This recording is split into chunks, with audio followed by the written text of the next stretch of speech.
밴쿠버 중앙일보와 펀더드 에듀케이션이 함께하는 TV 똥덩이. 먼저 시작하기 전에 간단한 광고 하나를 먼저 시작하고 하겠습니다. 요게 제가 쓴 책인데요. 펀더드 두뇌 발달 방법 시리즈라고 해 가지고 이제 책을 앞으로도 인제 계속 꾸준히 쓸 예정입니다. 제가 인제 뭐 어디 가거나 이래 가지고 중간에 비울 시간이 이렇게 비거나 이럴 때 아니면은 책을 꾸준히 쓸 생각입니다. 그래서 요거 인제 한 권이 더 나갔는데 이번에 요거가 제목이 인제 부제가 뭐냐면은, 사실 이거를 제목으로 하려고 했었는데 제가 책을 올리면서 커버도 그렇고 제가 실수로 이렇게 뒤집어서 올렸어요. 그래 가지고 이 제목이 펀더즈 두뇌 발달 방법 시리즈로 되는 바람에 이게 인터넷에서 이 서점에서 서치를 하면, 이걸로 서치를 하면은 이 제 자폐 아이 두뇌 발달을 통해 세상과 연결하는 방법, 이걸로 해 가지고 서치를 하면 이게 안 나오더라고요. 그래서 펀더드로 해 가지고 두뇌 발달 이런 식으로 하면은 인제 요 책이 뜨는데, 이 책이 지금 올라가 있는 곳이 4 군데, 지금까지 4 군데였습니다. 이 예스는 그래도 어떻게 이 부제가 이제 검색에 걸려서 자폐 아이 두뇌 발달 이렇게 해도 예스에는 뜨는데, 이 뭐죠? 이 교보하고 그다음에 북큐브라고 있더라고요. 요 북큐브하고 알라딘하고 여기에서는 펀더드로 이렇게 치지 않으면은 뜨지를 않더라고요. 그리고 지금 보니까 여기 교보에서만 인제 10% 저희 지금 세일을 해 가지고 하고 있는데, 이 책을 시작으로 해 가지고 이제 두뇌 발달 방법에 대한 이야기를 인제 좀 꾸준히 써 나갈 예정입니다. 근데 꼭 두뇌 발달 방법에만 이야기하는 것이 아니라 삶의 지혜 뭐 이런 것도 같이 포함을 시켜 가지고 제가 인제 책을 쓰려고 하는데, 다음 편을 사실상 제가 생각하고 있는 게 그겁니다. 삶의 지혜에 대한 그 내용을 가지고 하려고 합니다. 그런데 먼저 요거를 가지고 먼저 말씀을 드리면, 이 책 내용에는 일반 아이들의 두뇌 발달 과정과 자폐 아이들이, 그러니까 일반 아이들을 기준으로 해 가지고 자폐 아이들이 어떻게 다른지, 그다음에 지적 장애가 있는 아이들은 어디에서 이렇게 멈춰 있는 것처럼 보이는지, ADHD는 어느 선에서 이렇게 다른 모습을 보이는지, 요거는 이제 두뇌에 관한 겁니다. 그러니까 행동이 다를 수 있는 것과 그다음에 틱이라 그러죠. 뭐 습관이나 이런 것이 다른 것과 사실상 이 두뇌 발달하고는 쪼끔 별개의 문제라고 일단 저는 구분은 해 놓을게요. 물론 모든 것이 두뇌의 현상에서 인제 벌어지는 것이긴 하지만요. 일단은 그런 식으로 해 놓고 인제 제가 시작을 해 놨는데, 요거를 보시면은 인제 일반 아이들의 두뇌 발달, 그러니까 여러분들께서 이제 꼭 내 아이가 생각하는 방법이 다르다 하지 않더라도, 예, 일반적인 아이라 하더라도 사실상 저는 권해 드리는 책입니다. 왜냐하면 일반 아이들의 두뇌 발달에 대해서 자세하게 얘기해 놓고, 천재적 사고력은 어떻게 다른지, 왜 스티브 잡스와 뉴턴의 두뇌가 어떻게 다른지, 뭐 스티브 잡스나 에디슨의 두뇌가 어떤 식으로 다른지, 일반 사람들의 두뇌는 또 어떤 식으로 다른지, 일반 사람들 중에서도 또 이 차원이 쪼끔씩 다르잖아요. 그런 내용들이 다 들어가 있기 때문에 사실상 두뇌에 대한 그런 내용을 확인하는 용도로, 그리고 내가 그러니까 지금까지 인제 이거는 뇌과학자들도 밝혀내지 못했던 두뇌의, 어떻게 보면 뭐 제가 요거 말고 지금 같이 공동 작업으로 출간하고 있는 책이 하나 있는데 문다평으로 그건 만들었거든요. 거기서도 인제 써 놨는데, 같이 쓰시는 이 공동 저자하신 분이 인제 썼는데, 뇌의 신비를 벗겨내는, 예, 실제로 인제 이 책도 그렇고 그 책도 그렇고 두 가지가 다 뇌의 신비를 벗겨내면서, 특히 이 책은 자폐 아이들이라든가 ADHD 아이들이라든가 이런 아이들까지 다 포함을 해서 두뇌 발달이 왜 안 되는지 이런 내용들을 담았습니다. 그래서 저는 요거를 추천을 드리고요. 한국에서 구입하기 어려우신 분들은 제가 지금 제 웹사이트를 통해서 서점을 지금 만들고 있습니다. 인제 거의 다 준비가 됐는데, 요거에 되고 나면은 요 전자책 있는 데로 오셔 가지고 이렇게 하면, 지금은 링크가 없습니다만 링크를 해 놓으면은 바로 인제 이 구매 사이트로 가서 다 저희 지불하고 다운받을 수 있게 이렇게 제가 인제 준비를 하고 있습니다. 제 웹사이트에서 판매하는 거는 앞에 인제 유통이라든가 또는 서점에서 이렇게 먹는 마진이나 이런 이 떼는 돈들이 없기 때문에 가격은 좀 싸고 그 대신에 인제 세금은 붙여야 되니까 세금까지 포함한 가격으로 해 가지고 한 번에 인제 올려서 이 직접 인제 구매하실 수 있도록 그렇게 인제 지금 준비를 거의 다 해 놨습니다. 아마 일 주일 정도, 이 영상이 올라가고 나서 한 일 주일 정도면은 준비가 될 텐데 거기서 다운을 받으셔도 됩니다. 자, 오늘 제가 하려고 하는 이야기는요, 이겁니다. 사람들이 제 인제 요즘 이야기를 많이 하다 보면 짜증도 많고, 그죠? 짜증. 그다음에 이 답답함. 그다음에 화가 화남. 이런 것들이 인제 굉장히 많잖아요. 그리고 어떻게 보면은 이 캐나다 같은 경우도 인제 여기서 사시는 분들도 마찬가지지만 '한국은 쪼금 더 심하지 않나.'라는 생각은 좀 들어요. 그게 이유가 있습니다. 뭐 여러 가지 이유가 있는데 가장 간단하게 생각해 볼 수 있는 건 이거죠. 내가 생각하는 대로 뭐가 풀리지 않을 때, 내가 하고 있는 일이 풀리지 않을 때, 그럴 때 하죠. 그다음에 나는 가만히 있는데 다른 사람이 와 가지고서는 나한테 "너 이래라 저래라." 막 이러면서 이야기할 때 막 짜증도 나고 답답하고, 특히 인제 이게 가족 관계에서 인제 그런 일이 벌어지잖아요. 그럼 뭐 여러 가지 이유가 있는데 제가 오늘 이야기를 하려고 하는 거는 이 짜증과 답답함 그리고 화가 나고 이런 감정들의 뿌리가 그중에 하나만 찾아 가지고 뿌리가 어디서 시작되는지를 인제 그걸 가지고 이야기를 하려고 합니다. 이게 뭐 제가 어 예전에 간단하게나마 다뤘던 내용인데 요번에는 인제 그 뿌리를 좀 더 깊이 있게 인제 찾아가 보려고 합니다.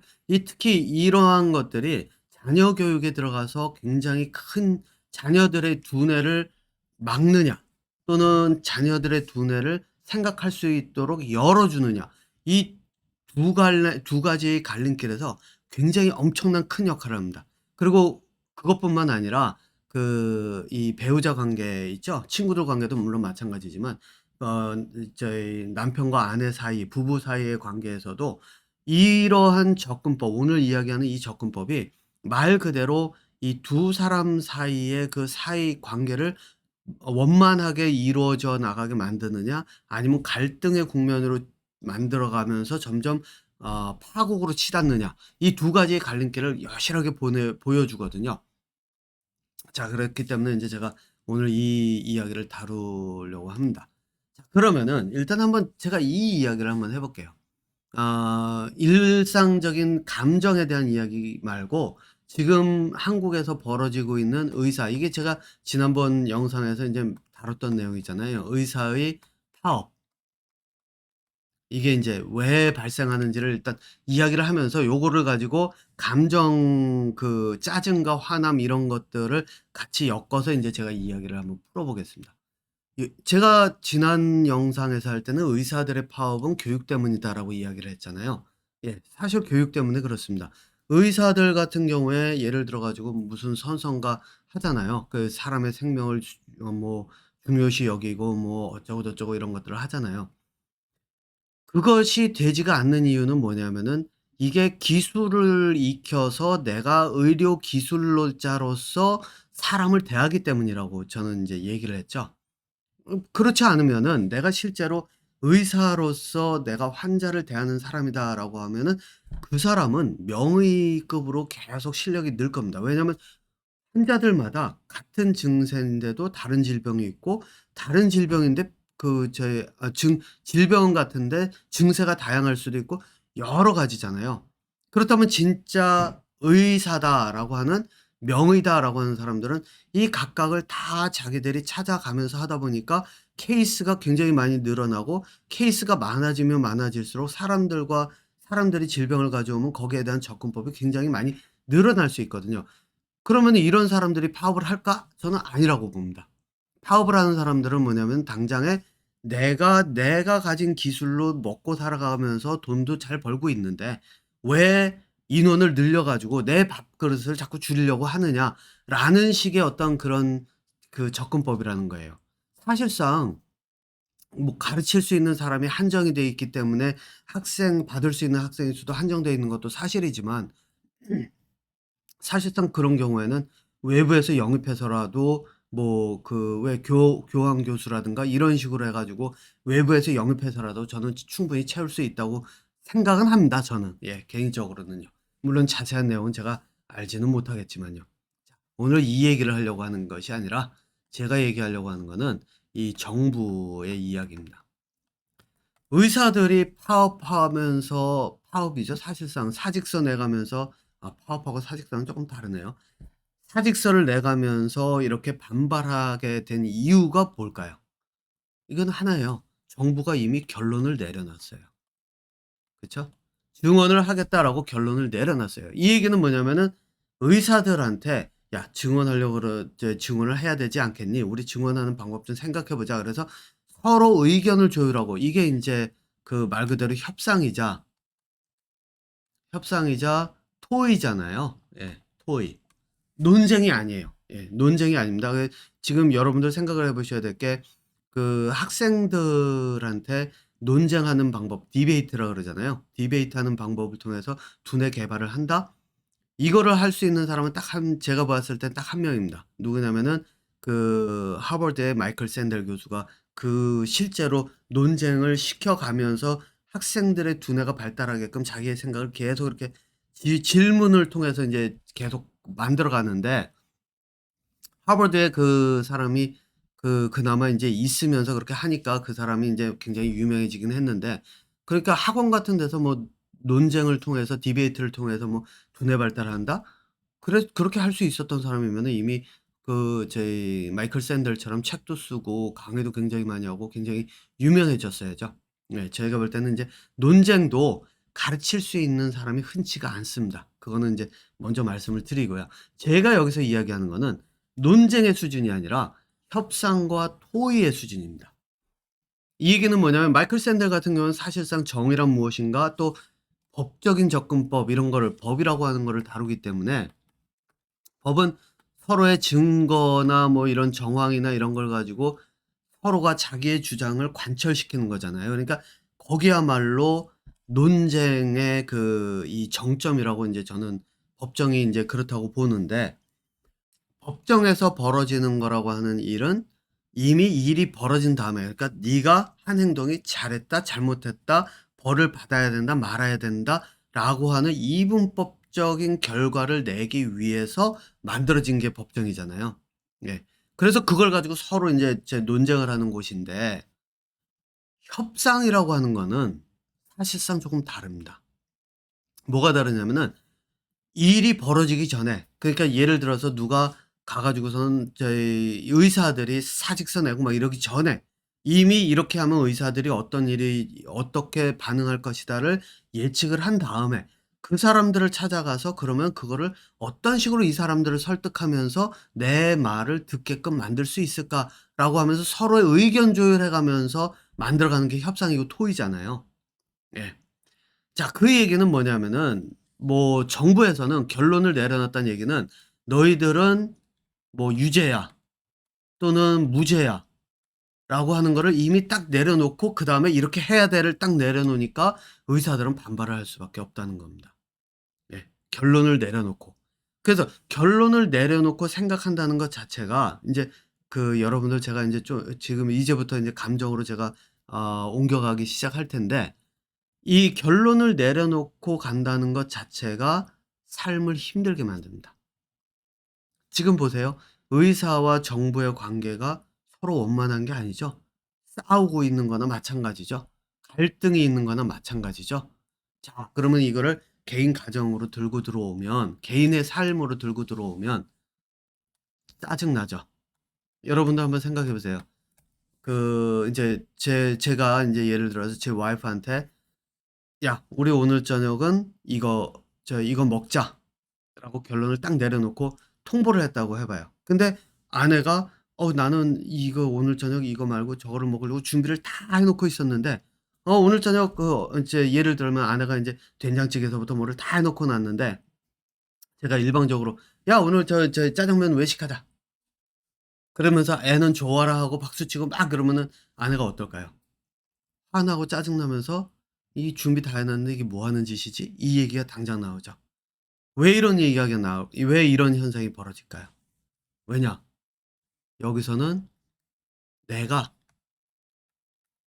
결론을 내렸어요. 결정을 했어요. 결정 또는 결론 내렸어요. 그리고 일방 통보를 했어요. 그러면은 상대방의 경우에는 내 이야기를 들으면 '아 나도 먹고 싶었는데 잘 됐다.' 그러고 박수를 딱 치면 모든 게 평화로워요. 예. 그래서 인제 가끔 왜 그런 거 있죠. 내가 싫어도 '아이 나 싫긴 한데 그래 네가 그러니까 내가 이번만큼은 따라 줄게.' 이런 식으로 이야기를 하면서 따라가는 경우. 그러면은 그나마 평화가 유지가 돼요. 그런데 예를 들어 가지고 그게 아니고 딱 있다가 "야 밥 준비 다 했는데 무슨 개소리야. 너 지금 밥 이게 이제 내가 이거 준비하느라고 저희 1 시간 넘게 지금 요리 다 끝내 놨는데 뭐 짜장면을 사 먹어? 죽을래?" 이런 얘기 당장 나옵니다. 그러면 어떻게 될까요? 갈등의 골이 점점 깊어지기 시작합니다. 아이들하고도 똑같죠.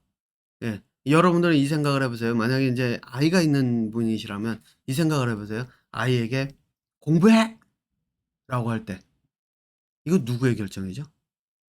부모의 결정이에요. 그러다 보니까 아이들은 "나는 공부하기 싫은데." 그러면 반항하죠. 그나마 '내가 공부를 좋아하는 아이다.'라고 인제 '공부를 좋아하는 아이다.'라고 하면 공부하려고 그래." 근데 사실 그런 아이들에게는 잔소리를 할 이유가 없죠, 공부하라는 이야기를. 예. 그러니까 또 아이들 같은 경우는 착하다라고 하는 아이들 같은 경우는 어떻게 할까요?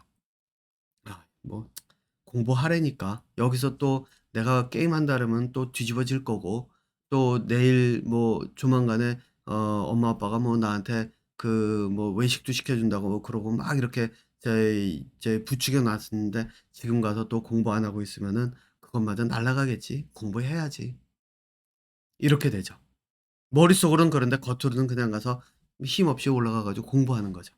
그러면은 어떡하죠? 부모님들은 박수를 치고 잘했어." 그거죠. 왜? 스스로가 대견하겠죠. 왜? 내가 한 말을 애가 들어줬으니까요. 그러니까 '내 결정이 옳다.'라고 하는 걸 아이가 받아들인 것과 마찬가지거든요. 그러니까 예를 들면 바로 지금 그 한국에서 벌어지고 있는 의사들과의 관계죠. 만약 의사들이 그거를 그래 뭐 싫기는 한데 그리고 우리가 딱히 동의하진 않는데 "그래 받아들일게."라고 하면 정부는 어떨까요? "음. 야 가자. 이겼어 내가." 어. 자식들 말이야. 어? 내 말 잘 듣는군. 그러면은 인제 뭐 떡이라도 하나 더 주겠죠. 예. 그런데 그런 일이 벌어지는 경우가 얼마나 될까요? 자 그래서 많은 경우 삶을 괴롭히고 대인관계를 갉아먹으면서 좀 먹는다 그러죠. 대인관계를 갉아먹어 가면서 내 삶을 고통으로 빠지게 만드는 고통이란 게 뭐 별건가요? 이게 내가 답답하고 예 답답하고 또 짜증나고 화나고 이게 삶의 고통이잖아요. 예. 그래서 웃는 날보다 답답하고 짜증나고 화나는 게 더 많으면 그게 그 삶이 고통이지 뭐겠어요. 예. 자 그러니까 인제 여러분들 한번 그 생각을 한번 딱 해 보세요. 내가 답답하고 짜증나고 화나고 했을 때 내가 혹시 무엇이든지 결론을 내려놓고 접근하지 않았나? 내가 그 부부 관계에서 아내나 남편에게 내가 "야 오늘 이건 이거야. 이렇게 해야 돼." 이런 식으로 접근한다는 것 자체가 이런 거니까요. 그러지 않았나. 그래서 상대방이 배우자가 나에게 뭐 짜증 내고 화를 내니까 나도 그거에 반해서 더 짜증 내고 화내지 않았나. 직장에서 마찬가지로 내가 결정을 내리고 "야 이 프로젝트 이렇게 하는 거야."라고 했더니 다른 사람이 반대하라면서 "나는 반대합니다." 그러면서 "왜 이걸 이렇게 해야 돼요. 이게 더 나은데." 막 이러면은 싸움이 벌어지고 이런 것들이 모두 내가 결정을 내리고 한다는 거예요. 그런데 사회는 재미있는 게 피라미드 구조가 이렇게 있잖아요. 그러다 보니까 꼭대기에 있는 사람이 밑으로 명령 그다음에 그 이 결정 낸 것들을 명령의 형태로 전달을 합니다. 그쵸? 그러면은 밑에 있는 사람들은 어떻죠? 직장 같은 거를 생각해 보면 알죠? 싫어도 따라야 돼요. 왜? 내가 이 사회에 존재하고자 하는 한 이 사람의 명령을 따르질 않으면 나는 반대 세력이 되는 거예요. 그러면 어떻게 돼요? 자를 수밖에 없죠. 의사들 같은 경우는 정부 소속이 아니기 때문에 자를 수가 없는 거고, 또 사실상 의사는 필요하니까 정부로서는 뭐 국립대는 좀 다르죠. 국립대 같은 경우에는 정부 소속이기 때문에 인제 정부에서 이래라 저래라 할 수가 있지만, 명령을 내릴 수가 있지만, 사립대 같은 경우는 인제 그게 아니잖아요. 예. 어쨌든 이렇게 명령의 형태로 내려보내는 이런 일들이 있으면, 이게 권력의 힘이 확 다르거나 아니면 이 위에 있는 사람이 진짜로 사람들의 정신적인 그런 어떤 그 지주처럼 딱 버텨주는 그런 사람이라서 사람들이 우러러보면서 '아 저 사람은 진짜 굉장히 괜찮은 사람이다.'라는 생각을 할 수 있는 그 정도의 두뇌 능력이 있는 사람이거나, 그렇다면은 사람들이 명령을 해도 따를 확률이 커요. 그런데 대부분은 그렇지 않을 확률이 더 크죠. 그런데 여기서 제가 인제 한 가지 덧붙이자면, 사람들의 그런 어떤 존경을 받는 이런 이 지도자의 위치에 있는 사람이 명령을 내리는 경우가 얼마나 될까요? 거의 없다고 보시면 됩니다. 예. 지도자급이 다른 사람들의 그런 어떤 이 지지를 받으면서 스스로 그 사람을 따라간다? 그럴 사람이 거의 없다고 봅니다. 제가 예수 예를 한번 들어 볼까요? 예수 같은 경우에는 사람들이 예수를 쫓아다녔지, 예수가 사람들 쫓아다니면서 "야 이건 이렇게 하는 거야. 이건 이렇게 하는 거야. 너는 저거 해." 이랬다는 얘기 전 못 들어 봤거든요. 그러니까 예를 들어 가지고 뭐 제자가 1번 제자, 2번 제자가 있으면 1번 제자가 와서 "아 제발 예수를 쫓아다니면서 좀 가르쳐 주십시오. 우리 좀 저희 좀 삶을 좀 자유롭게 해 주십시오." 이렇게 했다고 쳐 볼게요. 그랬는데 어느 순간 예수가 일이 생겨 가지고 뭐 예를 들어 가지고 인제 잡혀 들어갔잖아요. 그렇게 됐을 때, 그럼 이 사람의 경우에는 자기 선택으로 왔으니까 자기가 나갈 수가 있어요, 얼마든지. 그럼 예수가 그 사람을 비난을 할까요? 예수는 비난 안 했을 거예요. 제가 볼 때는 뭐 배신했다 어쨌다 하는데 다른 사람들은 손가락질을 했을지 몰라도, 예수가 배신했다고 하는 그 제자를 비난을 했을까? 저는 아니라고 봐요. 예. 그냥 "너는 그런 식으로 해서 너는 뭐 그래 네 갈 길 가라." 이렇게 얘기를 했겠지. 뭐 왜냐하면은 예수가 자기의 그 뜻으로 막 사람들을 끌어모은 게 아니라 사람들이 쫓은 거잖아요. 그죠? 예. 그래서 실제 지도자급으로 가서 사람들의 지도자가 되는 경우에는 명령을 하는 경우가 저는 거의 없다고 봅니다. 주로는 뭐냐면은 내가 이야기하는 걸 통해서 그 사람들이 자유롭게 살아갈 수 있는 방법을 주는 거죠. 자, 그런데 인제 보세요. 명령하는 사람들은 어떤 사람들일까? 명령을 한다는 얘기는 결정을 내려놨다는 얘기죠. 그러니까 법정에서 따지자면 "너는 유죄야. 너는 무죄야."를 이미 결론을 내려놓고 접근을 한다는 얘기죠. 그러니까 사고 자체가 경직이 돼 있다는 얘기예요. 그러니까 두뇌 자체가, 제가 그랬잖아요. 이 일상생활에서도 아이들에게 또는 배우자에게 결정을 내려놓고 결론을 내려놓고 명령식으로 접근하면 충돌이 벌어지고 싸움이 벌어진다 그랬잖아요. 싸움밖에 벌어질 게 없어요. 갈등만이 계속 깊어질 수밖에 없어요. 네. 그럼 사회는 어떻게 될까요? 보이지 않는 곳에서 점점 무너져요. 예. 왜냐? 갈등이 점점 늘어나면 개개인들 속에서도 그 갈등이 심화가 돼요. 왜? 갈등을 풀어줄 수 있는 요소가 있어야 되는데, 갈등을 풀어줄 수 있는 요소가 아무 데도 보이지가 않아요. 왜? 위에서는 명령을 내렸고 또 이 사람들은 반항을 하고, 또 이거에 대해서 또 "얘는 잘했다. 얘가 잘났다. 얘가 맞다. 얘가 틀리다. 얘가 맞고 얘가 틀리다." 이런 얘기들이 서로 패를 갈라 가지고선 할 거기 때문에, 결론은, 왜 가끔 그런 얘기 있죠. 집에서 명절 때 사람들이 모이면은 정치 성향이 다르면 싸움 벌어지는 것 같은 거요. 똑같은 일이 계속 벌어져요. 근데 그렇게 가족들도 명절에 모여 가지고 "그런 일이 벌어진다."라고 하는데, 그게 일상생활에 뿌리 깊게 들어가 있으면 어떤 일이 벌어지겠어요? 네. 사회는 계속 갈등이 심화되고, 그렇게 될 때는 폭발하는 사람들이 생기고 점점 불안해지고 불안정해지고, 그러다 보면 어느 순간 폭삭 무너질 가능성이 높아진다는 거예요. 겉으로 보면 잘 안 보이죠. 네. 시간이 흐르면서 보면은 굉장히 많이 사회가 불안정해진다는 게 이제 나중에 가서 돌아서서 딱 보는 순간 '아 불안정해졌네.' 그러면 이미 한 발짝 늦었다고 보시면 돼요. 물론 인제 뭐 사회 전체가 그렇게 되지 않게 하기 위해서 뭐 저희 토론도 하고 그러는데 논쟁 가지고는 결코 이러한 상황을 풀어내질 못하죠. 자 그러니까 여러분들 인제 한번 생각을 해 보세요. 내 삶의 고통에 실제로 이러한 결론을 내리고 접근해서 그런 고통이 야기되는 경우가 얼마나 될까? 그렇다면은 인제 그 결론은 그거죠. 결국 내 삶의 고통은 내가 만든 거예요. 이 경우에. 그러니까 외부에서 오는 것도 있어요. 저 사람이 나를 실제로 공격을 하거나 이러면 내가 짜증내고 화내고 이렇게 되죠. 이런 거 빼놓고 실제로 대인 관계에서 오는 삶의 고통과 답답함과 짜증과 그 화남과 이런 감정은 내가 만든 거라고 보시면 돼요. 근데 내가 만드는데 나의 무엇 때문이냐? 결론을 내려놓고 결정을 내려놓고 그거를 관철시키고자 방법을 찾는 생각을 하는 그러면 생각하는 그 과정도 쉽지는 않습니다. 자 이번 TV 똥덩이는 여기서 마치고요. 다음번에 다른 주제로 또 찾아뵙도록 하겠습니다.